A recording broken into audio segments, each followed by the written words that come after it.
Monsieur le Président, ce budget supplémentaire est marqué par des engagements complémentaires d'un montant record de 112 millions d'euros en crédit de paiement. Un montant encore plus élevé que celui de 2021, pourtant issu du plan de relance post-Covid. La crise énergétique qui commence fait donc des dégâts financiers considérables. Alors bien sûr, on ne va pas vous reprocher les postes de dépenses supplémentaires induits par les surcoûts liés à la crise, notamment pour les lycées et les transports. Mais vous êtes en revanche pleinement responsable de votre incapacité à faire des économies sur d'autres postes de dépenses beaucoup plus contestables. Depuis 2015 et la création de la nouvelle région, votre majorité a été incapable de diminuer nos dépenses de fonctionnement, alors que la réalisation d'économies d'échelle avait été un des arguments utilisés pour justifier la fusion des régions. De même, vous avez fait le choix politique délibéré de refuser toutes les économies de bon sens que nous vous avons proposées dans la politique de la ville, la coopération internationale, les associations politisées ou encore les moyens alloués au Césaire. Que d'argent public gaspillé pour satisfaire vos lubies socialistes.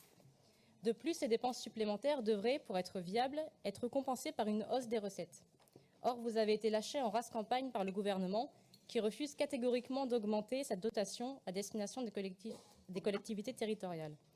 Et encore, vous pouvez remercier les députés du Rassemblement national d'avoir fait échouer lors d'un vote à l'Assemblée une nouvelle tentative de restriction des moyens alloués aux collectivités.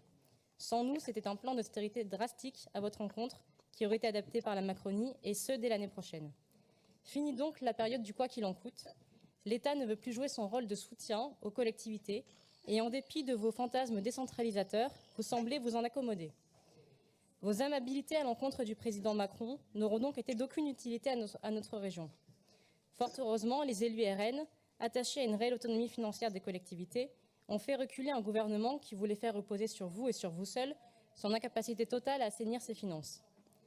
Vous devriez donc nous remercier, car si un tel plan avait été adopté, notre région aurait pu être au bord du gouffre financier dès 2023. Parce que nous n'avons aucune confiance dans la façon dont vous gérez les finances régionales, particulièrement en période de crise, nous voterons contre ce budget supplémentaire.